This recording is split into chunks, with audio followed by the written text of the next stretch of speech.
I, 40 male, and my ex-wife, Angela, 37 female, were childhood sweethearts.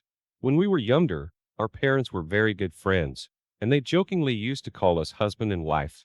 I guess it's because I was very fond of Angela back then, and she used to be my goat playmate, especially because I didn't have any siblings.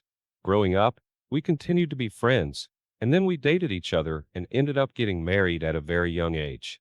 I'll have to admit, Angela was my world, and we did almost everything together. We went to the same high school, college, and in the end, we ended up as husband and wife. Our families were very happy when we told them we were getting married to each other, and despite being very young, they allowed us to get married. After our marriage, Angela and I moved to a new town, and we started a new life there. I was out of college first, and luckily for me, I got a job, and since the economy was much better than it is now, surviving and growing with Angela was not difficult. Aside from not getting a job easily, I came from a partially wealthy family, and almost all my needs were taken care of, especially as I was the only child of my parents. After she completed college, Angela got a job as a marketer, but she didn't have to go around like the rest of her colleagues. She was more of the staff we called clients and convinced them to buy their properties and products. Her pay was good too, so when it came to finances, we were doing quite okay. We agreed not to have children in the early years of our marriage because we wanted to be settled first and enjoy our company as a couple, and after 7 years of marriage, we started having kids. We were lucky to be blessed with a son and a daughter named Matthew and Sophie, and we lived like a big happy family. As a couple, even before we had children, we had the culture of returning to our hometown for the Christmas celebration, and we did it every year because we came from the same hometown, so it was easy to visit both our families. But on a particular Christmas, Angela suggested that we spent Christmas in the city with the kids for a change. I didn't even know that she had spoken to the children about it. So when she brought it up one evening, we voted, and I was outnumbered. I saw how much the kids wanted to spend Christmas in the city, and I was forced to agree. That same Christmas, I noticed there was something shady about Angela, and I began to notice some changes in her. For example, she never locked her phone, but I noticed she put a password in it, and one of our rules was never locking her phones, or if at all she locked her phone, I would have to know her password. So when I asked her about her new development, she said she locked her phone because of our son, and I let it slide. I also noticed that she was always on her phone, even during the Christmas holiday, and when I asked her about it, she'd just casually say work and continue to chat and smile.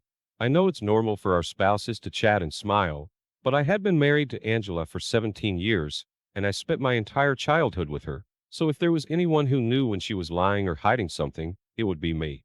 It got so bad that she barely spent time with the children and me, and I even regretted why I didn't insist for us to go to our hometown and spend Christmas with our parents as usual.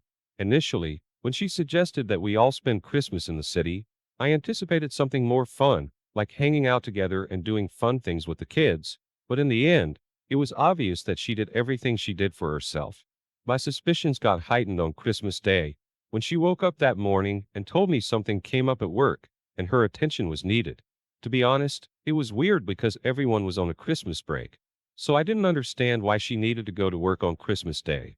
As if that wasn't enough, I watched as she wore a beautiful blue dress, applied makeup and cologne, then released her blonde hair and took her new winter coat with her. My guts told me she wasn't going to work. She barely applied makeup to work, and her unusual excitement gave her out. She told me and the kids that she'd only be gone for an hour or two, and she'd be back to cook. But I knew my ex-wife was up to something.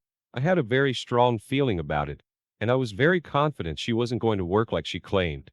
When she drove out, I told our kids to go over to our neighbor's house and spend some time there so I could go grab something at the mall, and then I followed Angela. I tracked her phone, and it led me right to where she was. Just as I expected, she didn't go to work as she told me, and after about 30 minutes of following her, she pulled over and entered the back of a house, which looked like an old garage converted to a studio. At that moment, I didn't know if it was right to follow her or wait in the car. I didn't want to be the husband that doesn't trust his wife, so I gave her the benefit of doubt and waited for her to come out, hoping that she would, but after about 1 hour of waiting, and there was no sign of Angela, I knew I had to go in and check what was going on. I did, and Wysol weakened my bones. After I stepped out of my car, I knocked on the door, and a beardy tall man in his early 30s opened the door, But that wasn't it. I saw Angela standing behind him in a bathrobe. She froze the minute she saw me, and she tried to walk towards me. I was devastated, and I could not believe what I had just seen. She called my name and went on her knees to beg, but I told her to not bother coming back home, and I left. I returned home to the kids, and the moment I got home, I changed the locks on the doors. Knowing that Angela lied to me to go and have an affair with another man drove me crazy. We had been through so much together since we were children, and I could not believe she threw all of that away for just an hour of pleasure. As I expected, she tried to come home and beg me, but when she realized that I changed the locks, she asked me to not let one mistake ruin everything we shared, and that to me was very funny because I was done with her. I could tolerate my spouse lying to me, but not cheating on me. We divorced shortly after, and I made sure that throughout our 3 months of struggling for child custody in court, she didn't see the kids or speak with them. When everything was finalized, I got custody over the children, and I told our parents and friends how she cheated on me without thinking of what we shared. I even shared pictures from that day with everyone who cared to ask.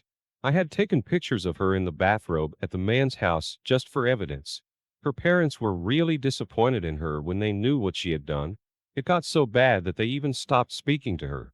After the divorce, she kept blowing my phone, begging me for a second chance, but I wanted nothing to do with her ever again. I am currently happy with my children, and though they miss having both parents around, they'll learn to adjust to the changes, and hopefully one day they'll have a trustworthy and loyal stepmother. OP, I'm sorry all of this happened to you. From your story, we could tell that you loved Angela a lot, and she had become a huge part of your life, but sadly, she had to throw all of those memories and love away. Women can be very unpredictable at times, and to think that she ruined all of your Christmas plans for someone who didn't even love her as you did is insane. I know it's very painful to be cheated on after 17 years of marriage, and after all those years of being childhood sweethearts, but believe me, you're going to pull through this, and one day you'll remember her, and the hurt will be gone. Congratulations on winning custody over your children. I'm sure they're really lucky to have you as their dad. I'm glad you didn't let her manipulate you emotionally, and know this. One day when your heart is ready to love again, you're going to meet someone who cares about you, values you, and understands that being loyal in a relationship is not a bonus. Thank you for sharing your story with us. Now, let's move on to the second story of the day. I had been married to my ex-wife for 2 years before I realized that I was fooling myself. Amelia and I had been friends for some months before we officially started dating, and because I believed she was the perfect woman for me, I asked her to marry me, and she said yes. Just before I met Amelia, she had a boyfriend, Jack, whom she was so fond of, and they had just broken up, and though she was in an emotional phase of her life, I was there to comfort her and treat her as my woman. I showed her as much love as I could. I got her whatever she wanted. I took her shopping whenever new clothes or a shoe edition was released. Even though it impacted so much on my credit cards, I didn't mind. What was most important for me was making Amelia happy and loved again. I thought I could get her to reciprocate the love I felt for her, but I was wrong. We had a small wedding, and after the wedding, we moved in together as a couple, but I noticed that no matter how much I tried to make her happy, Amelia's sudden mood swings would ruin everything. But because I was positive she could change, I kept on trying. When we weren't dating yet, I knew her to be a very active and happy lady, so I believed I could get her back to the way she used to be. About a year after our marriage, Amelia began to get active again, and she hung out more with her friends, and finally, I believed that she was back to her normal self. I even went as far as shopping for groceries every day when I returned from work. I noticed whenever I was at home, Amelia barely spent time with me, and aside from saying thank you for the meals and every other thing I did for her, Amelia and I never really connected. Our sex was awkward, and it wasn't the kind of sex I expected to have with my wife. With her brighter spirit, I expected us to be a team and make our marriage the best, but it turned out that I was the only one who wanted that. Amelia would prefer to be on her phone all day, where I would come back from work, and I couldn't find her at home.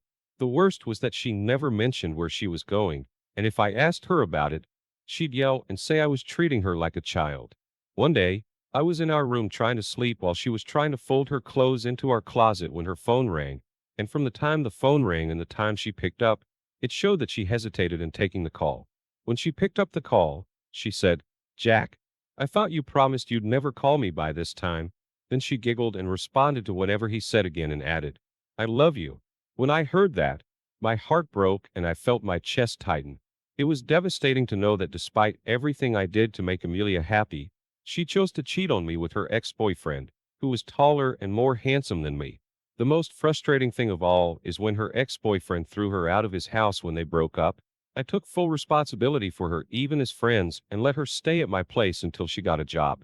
Once we got married, she no longer had to work. When she left the room, out of anger, I followed her, and when she saw me, she was surprised to see me awake. Then she acted so calm like she didn't do anything wrong. I asked her who she was speaking with on the phone, but she lied that didn't speak to anyone, and she jokingly said that I must have been dreaming that she tried to walk out of me. I was already mad and I was not buying any of her lies. So I snatched her phone from her hand and to my surprise, her lock screen was a picture of her and Jack. And that's when it made sense to me. At that moment, I realized she did not just start cheating on me with Jack. It had been going on for a long time and I was completely unaware. I didn't even know when tears rolled down my cheeks and before I could say anything to her, she said, get yourself together. I never really loved you. You bore me by doing everything I want, and that's why I went back to my first love. Then she hummed a song and walked out of me. The moment she said that she broke whatever love was left in me, so I came up with an idea. After I left the house, I called Jack. His number was easy to get from Facebook. Then I told him to take Amelia, but Jack said he had a girlfriend and he didn't want anything to do with Amelia. Though I was heartbroken at the moment, that was music to my ears. She must have been believing she had the two of us at her disposal, but in the end, she lost both men. I ended up kicking her out, and she then had nowhere left to stay. She stupidly thought Jack would allow her to live with him. Some months after I filed for divorce, Amelia realized what she had lost and began to call me and send text messages saying that she was wrong and that she loved me so much. I blocked her and asked my lawyer to contact her for her signing of the divorce papers. After we divorced, I moved out of town to stay with my family and I'm gradually healing now. My life is far better now. I'm no longer in a toxic relationship and I'm confident that one day, someone will love me without me trying so hard. OP, when you find the right person, it's true that you won't have to try so hard to get her love. She'll love you effortlessly as love should be.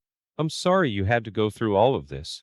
Amelia took your love for granted, and she must have been foolish to think that she could eat her cake and have it. It's also a good thing Jack didn't want anything to do with her, but the most important thing is, you realize she was never in love with you early. You are a good man, OP, and thousands of girls around the world would want a man like you. Just make sure to get rid of your doormat tendencies and don't let a woman walk all over you. Good luck. Thank you all for taking the time to listen to today's